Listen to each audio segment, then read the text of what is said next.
guys, welcome to Better Bachelor. My name is Joker with a face for radio and a voice for print. I've replaced my preamp for my podcaster here, and it seems to be static free. It's working pretty well, so I think I found the culprit, and I replaced my very expensive cloud lifter with a $30 preamp that seems to be doing the job. So I am allowed to remain static free and also cheap, two of my favorite things. California's really been struggling, but California also usually leads the way in the progressive left's craziness. And what happens in California spreads to New York, D.C., Baltimore, Chicago, various other places. California usually leads the way, and they're a large state. They're quite populous. And then once it kind of spreads through all those states, it gets in the mail. It gets in the media, and it can sometimes travel to Europe and travel to Australia. So believe it or not, this could kind of maybe make some big changes for people, especially men, all around the world. And why do I say this? Well, California has been falling slowly ever into disrepair over the last 20 or so years. And very recently now they have epidemics where, people are ODing on fentanyl, and they're passing out and they're nodding out. And now, a long time ago, there was a substance called crocodile over in Russia, and that's where they mixed a bunch of chemicals together basically to get themselves, lit up like a Christmas tree for relatively cheap. The same kind of thing's happening in California, where now people's fingers are rotting off, their skin is coming off their arms down to the meat and the bone, and they're having to go in and have parts of their bodies amputated because they're poisoning themselves so badly. So it's not really a homeless issue that California is struggling with. It's the drug issue, and they're not doing anything about it. And so what's happening now is that a lot of these cities, I did a video about this 6 months ago, where the downtown San Francisco, everything is closing. People don't want to work at offices anymore because they're being attacked or their cars are being broken into. The cities themselves they're evaporating right before our eyes. And the most recent thing that's been happening is, of course, crime. This is happening in D.C., it's happening in New York City, it's happening in Baltimore, it's happening in Chicago, it's happening in every big city in California, in the northern parts. I don't know if it's made its way down to the southern cities yet. But what's going on now is that California is now preparing to pass Bill 553. And I thought about reading the bill in its entirety, but this is the wording of it is kind of what they always do, which is, we're just doing this to protect you. We're just doing this to make sure you're safe. We care about companies. And in the end result, what it's going to do is not only is it going to destroy small businesses that can't afford these changes, but it will destroy big businesses. And what you're going to find is that you can no longer buy anything at any stores. They're just going to be empty. I got a video before I read this article. I got a video I want to share with you. This is how things are currently before the bill goes through. And then I'm going to talk about what's going to happen after this bill goes through. You guys need to know this, again, because if you're in any of these kind of left-leaning states or countries or cities, we've seen what they're doing with, they're not penalizing anybody for breaking the crimes much anymore. But like in the UK, if you make a bad Facebook post or something, they're coming knocking on your door. Well, I want to show you where we are currently in California. Then we're going to move to what's going to happen next. Don't look for detergent on these grocery store shelves. There are none to grab. So you can't keep your tide on the shelf. How bad is the shoplifting here? It's bad. We've seen it at pharmacies. So much stuff under lock and key. All an effort to fight the shoplifting epidemic. And scenes like these. But now supermarkets are embracing the anti-shoplifting campaign. At Morton Williams in New York City, this sign says it all. Please. I'm just going to pause it here real quick. So what's their answer? Is their answer to prosecute criminals? No. Is their answer to put more people as guards at the front of the building and actually physically restrain shoplifters and then wait for the cops to come pick them up so they can be arrested and prosecuted and put in jail? No. What's their answer is to make law-abiding citizens have to go ask for permission like a kindergartner to go unlock $6 toothpaste or to buy a $15 jug of shampoo. And in many of the studies, they found between 1% to 2% of all crimes, how did they put it? 1% to 2% of the populace criminals, so 1% to 2% of people are the criminals that are repeat offending and doing 60 to 70% of this crime. So it wouldn't be a whole lot of people thrown in jail, but it's going to get worse. Pretty soon it's going to be 40 or 50% of people committing crime, but we'll get to that. Please contact a manager or an employee if you wish to purchase this item. Where are those things kept? Behind the register. Want aspirin? The cashier has to unlock the glass case to grab the medicine. Thieves are also targeting ice cream and meat. Who could forget the guy allegedly stealing all those steaks at a Trader Joe's in Manhattan? Notice how she says he allegedly stole them. That's to protect themselves from a lawsuit. The video showed the man taking the steaks and being filmed leaving the store without paying for them. There was no alleged. He stole hundreds of dollars worth of steak, and he just walked off. And what happened to him? Nothing. Walmart now has the steak locked up. People are taking this and putting it in their purse, just like that. And walking right out. Some supermarket chains are reporting a whopping 30% rise in shoplifting. So if it's you and I that's paying the extra costs on these thefts. Morton Williams is also beefing up security. This guard is posted front and center for everyone to see. Now remember though, this is, what do they say, Morton's or something or other. But remember, a lot of these places are told you cannot stop. You can't. There was a woman that was arrested for filming people shoplifting. She followed them out of the store, showing them leaving the store. They walked up to their vehicle. She took video of them and made sure to get the license plate in it, and she was fired. And she didn't have the cops called on her. She wasn't arrested. I misspeak when I say that, but she was fired by her company because, that was danger. That put her in a position of danger. She could have been hurt. So the company's answer to this is, don't do anything. Let them go in many places. Now, not all of them. I'm sure there are some security guards. And what's it like for me? Here I am living in Knoxville in Tennessee. What's it like for me? No problem. Life is completely normal. What's it like where my mother lives in Florida? Completely normal. My friends in North Carolina? Normal. What's it like in California, New York? I'm talking about the cities themselves. Like LA, San Francisco, New York City, Baltimore, DC, Chicago. This is the stuff that's happening. What's similar in all of them? The Democrats currently, that's who's in charge of these cities for the last 50, 60, 70 years, they are basically saying, no, we're not gonna stop these people. So as the theft increases, prices are going to go up. Well, guess what? We have been, because I believe the government hasn't been truthful in all of its statistics.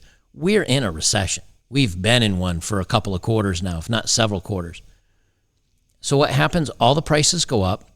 People's money, because of the inflation's not worth as much. Then you go in, and between shrinkflation, which is the size of the package coming down, and the price going up, what's going to happen is people can't afford a lot of things. And so what are they going to do? Good people are going to start stealing too, because they're not going to be penalized. But again, I'll get to that in just a second. Look, and we have cameras, and they still find the blind spot to be able to conceal the merchandise. So get ready to see more shelves like these, empty of products you want to buy. They're not out of stock. They're just hidden away. And what will happen, one of the things that's going to happen next, is thieves will go into the store, and I'm not going to make, I don't want to make fun of this employee. She's not doing anything wrong, but she's a 30-something female. These thieves will walk in, they'll be masked up, they'll walk right behind the counter here with a tote bag or a garbage bag or something, and they'll just start piling the stuff in there. And if she tries to intervene, they'll punch her in the face or something like that, and then they'll walk out. And so this is not going to stop anything. Well, California Bill 553, I was going to read down through the thing. But what they're saying is it's a bill that aims to help protect the workers from the crime at the job sites, and it's cleared a key hurdle in the legislature and heads for a full vote in the assembly. Employers in all kinds of industries would be required to implement a workplace crime prevention plan. And I'm not going to read the whole thing. You guys can read it. But it's designed to protect workers. And how do you protect the workers? If something happens, a crime or something like that, don't get in the way. Don't stop the people. We've got video cameras. Don't put yourself in harm's way. Let them take the stuff and then call the police. Well, what happens when the police don't show up? What happens when the police do show up, arrest them, and then the prosecutors let them right back out the same day on a cashless bail, and they walk right out and rob again? One of the key proponents of this, because there was some pushback on it, there's what it basically says is, you need to hire crime prevention professionals, and small businesses like, we can't afford this. Now, granted, I'm balling a lot of stuff up, so if you really want to know exactly what it says, read the Bill 553, because it just passed a resounding 29-8 vote in the state Senate in May, and it's now getting ready to go through. But what they've said is, to keep people safe, they're going to implement a $20,000 fine for anyone that is intervening in this shoplifting, to keep you safe, you see. Well, does that include security, the security that they hire? It's not clear, and that's the problem with it. So what does this mean? What's going to happen? I think this is what's going to happen. What's going to happen is people are stealing things. They're not getting arrested. They're not getting the cops called on them. Nothing happens to them. I had another video that I thought about playing, and it just showed people loading up stuff into a cart and then flashing the peace sign as they walk out. They weren't wearing masks. They weren't shy. They weren't hiding anything. They're just like, peace out. Now, as I talk here, I'm gonna scroll through and see if I can find the video here on Twitter where I saw it before. They were just kind of like, peace out, we're out, and they walk out of the store. They don't fear anything anymore.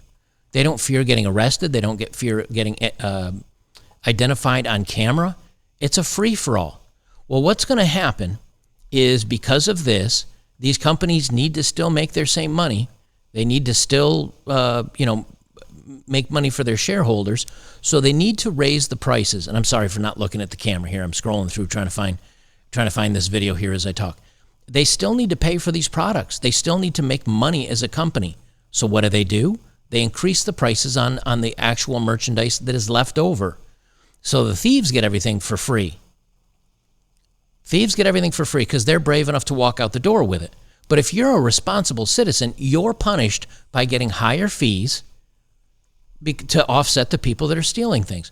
And since there's no penalties anymore, as those prices go up for the law-abiding citizens that are paying for the coverage of this stuff, as they're paying the bills, they're going to eventually say, you know what? I see all these people stealing stuff. I'm not really a thief. That's not my thing. But prices are going up. I still need to feed my kids. I still need laundry detergent. I still want to have my quality of life. And so I guess I'm going to steal too. And so then you're going to have legit, honest citizens stealing things. And what's going to happen? These corporations are going to shut down. I can't find the video. I've been scrolling here for like a minute. These companies are gonna start shutting their physical locations like they have been in San Fran and LA and everything else. And then you say, okay, I'm going to order something off Amazon and I'll just have it delivered. Well, you can't have milk and some of those groceries delivered, but you can have, dry goods, canned goods. So now Bezos makes more money. Almost makes you wonder if he's paying these people to let the criminals go free so this happens.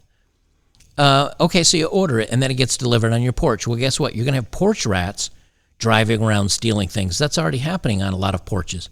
You can see Nest Ring cams and all this other stuff filming people just walking up and stealing stuff off the porch. Do the cops come? No. Well, law and order can only work when there's law and order to the law. But there is no more order to it, and in many cases, there is no law. And so you get a breakdown, a social cohesion breakdown. You could have zero laws. You could have zero crime, but everybody has to have excellent morals and care about their fellow citizen and want to abide by the law. And then you wouldn't have it. You wouldn't have a need for police. You wouldn't have a need for anything. There's always that balance, right? So then you have to have a couple police because a couple people say, I'm not going to follow the law. I'm going to do my own thing. But what do you get when they're at a point in time, everybody can do their own thing. Everybody can get away with everything. You're going to see people walking in and taking whatever they want. And if you put it, behind the register, they're just going to walk behind the register and start grabbing stuff. And the employee, whether, in this case, in the video that I showed, it was a female, if she's going to look and see three big dudes just scooping stuff, she's going to be like, nope, not my circus, not my monkeys kind of thing. And so that's not going to work. And then they put it under lock and key. Dude, I saw a video. There's so many of these videos that I see, and I never save them all because there's too many. I saw a video where a dude had a handheld blowtorch. It was one of the, he had purchased an electronic trigger for the end of it, which you can do. And you just turn on the gas and you pull in the trigger and it goes, and it pops on a flame. And he was standing there heating up the lock area because it's just plexiglass. He'd heat it up a little bit and then lift it up and the lock just melted and fall off and he'd scoop the stuff in the bag and then he'd go to the next one. And when somebody said something to him, he held out the torch towards him. I don't know about you, but if I'm an employee at a store, I'm like, I'm not getting hurt for Walmart. Like, I don't care. And so they stood back and he just melted off the locks and scooped up a bunch of stuff and walked out. When you have that kind of lawless society, two things can happen. Only two ways this will go. There could be three, but they've decided to take actual arresting the criminals and taking them off the streets. That's not an option that they're going to go with. Two things will happen. Number one, lawlessness. Everybody's going to take what they can get. The companies close, bedlam, everybody's now fighting for resources. People will move out of the area and start doing it elsewhere. Or number two, complete lockdown. And I think what they're doing is they're trying to make things so bad that people beg for the government to do something. And the government's going to say, okay, we've got a solution. Now to get into a store, you have to scan your hand or your phone app, or you need to scan something so the doors will open for you and you can come in and shop, and you can shop like normal. We won't have everything locked up. We'll have 6 guards at the front. Everything will be very safe.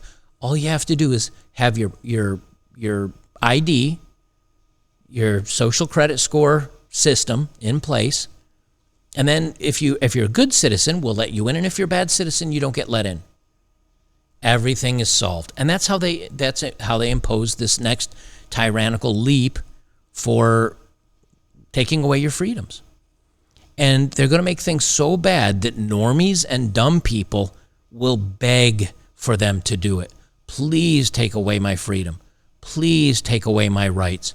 Please track every move I make so that you can see that I'm a good guy and we need to keep the bad guys away.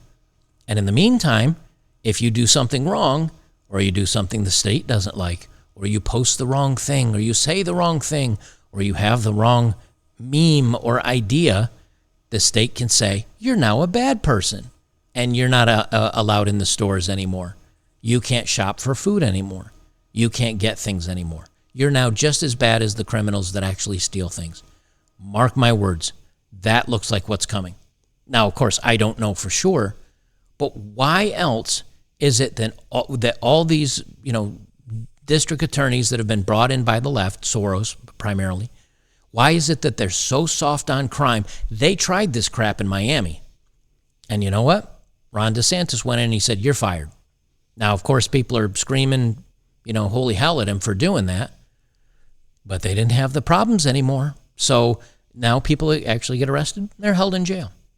What the next step of this, the next iteration of this is, I don't know. But I can tell you this. Cali will be the first to go. And again, if you're in the South and everything like that, and you say, we're not like that down here in the South. Where do you think these criminals are going to go when things get locked up and they can't do anything? They'll drive 2, 3, 4 hours south. They'll walk into San Bernardino or San Diego or one of the southern I don't know California very well. San Diego's in California. I don't know Southern California very well. They'll make a 3, 4, 5, 6 hour drive. They'll do a mob raid like they do, where they just run into a building and steal 100, 200, 300,000 in a store that's not expecting it. And they'll do that every weekend. They'll do that on weeknight. They'll just drive extra because this is going to be all throughout all California law. And what's going to happen? New York City's going to emulate this, as is Chicago, as is probably Austin, although Austin's kind of a bit of an outsider. Memphis, the armpit of Tennessee, they probably will. D.C., Philly, Baltimore, like all these big cities are going to fall in line. And when it's happening in all these big cities, and the corporations are suffering and they're having to close stores, the government will come in and say, hey, let's team up. Help us come up with a system where we can track people. And then everybody that's complaining that the stores are closed and there's no products available and there's nothing left on there, they'll support it. The corporations will support it. The federal government will help them support it. All of a sudden, hey, this is the new law. This is the way it is. And if you don't like it, then you can't shop with us. The mark of the beast, man. And if you're not okay with this, you'll be the outsider, because the company will be fine with it. The government will be fine with it. The sheeple will be fine with it. And then it's in place. And then you're the outsider. And the problem is, unless there's a whole lot of outsiders, like 90% of people being the outsiders, 95% I won't shop here anymore. The first companies that implement this, you're done. Just forget it. If they can get past that to where people accept it, that's it. It's over. It's game over. Because you can't comply your way out of tyranny. You know how I know? Look at how Canada, they had the protest, the trucker protest, right? And they had their bank accounts seized. And they had the Trudeau called down the powers that be and shut everything down. And here he is a couple years later saying, we didn't mandate anything. It was people's choices. They made the choice. We didn't force anybody, even though if you were in the government, you got fired from your job. And even if you were at a lot of companies, you got fired from your job. And if you were an educator, you got fired. And if you were a medical personnel, you got fired. And same thing here in the States. And the New Zealand Prime Minister just said the same thing. We didn't force anybody. We just went to their house and tracked their movements and socially ostracized them and wouldn't give them medical care and wouldn't let them shop in stores and wouldn't let them, go to the doctor. And this is the way they do it. You can't comply your way out of tyrannical governments. So if you comply with this, and this, just mark my words, this is where California is going. I truly believe that. If you're in California, things are going to get really bad. And you're going to have a choice eventually. Leave, put up with this until they require you to have an ID to walk into a store, and then get the ID and continue to participate in society with your new social credit score, or just be like, nope, I'm out. Either way, it seems the only way to survive this is just to leave, just to get away from all of it. I don't know. Let me know what you guys think down below. But this new bill 553, when you're harming the good people that pay the money, when you're harming the good citizens that want to stop the crime, when you're harming the people and stopping the people that want to do the right thing and let all the bad people do everything that they want to do, what do you think the natural outcome of this is? It's bedlam. It's collapse. It's the end. I think California is on a very short timeline until full collapse. We'll see how it goes, but I think if it starts in California, it's going to spread to the rest of these big cities, and then it'll probably make the leap over into Europe at some point, because even once they implement it here, they're going to say to Europe, hey, this works. You should try this as well. And we can tie the system together. And then you won't be inconvenienced if you're traveling to Europe. You can just use your DigiPass over there as well. But if you get on the bad side of everybody, you're locked out of the global economy. You're locked out of everything. Imagine what that would be like. That literally is the mark of the beast. Guys, if you're over here on YouTube, please join me over on betterbachelor.locals.com. I do extra stories, stuff at the tail end. We do movie nights, lots of stuff for supporters. So please come over and become a supporter today. It's $5 a month, just like half the price of a pumpkin spice latte that Becky's like to order at Starbucks. Less than 1 cup of coffee. You can come support me today. I would appreciate it very much. And we will see you in the next one.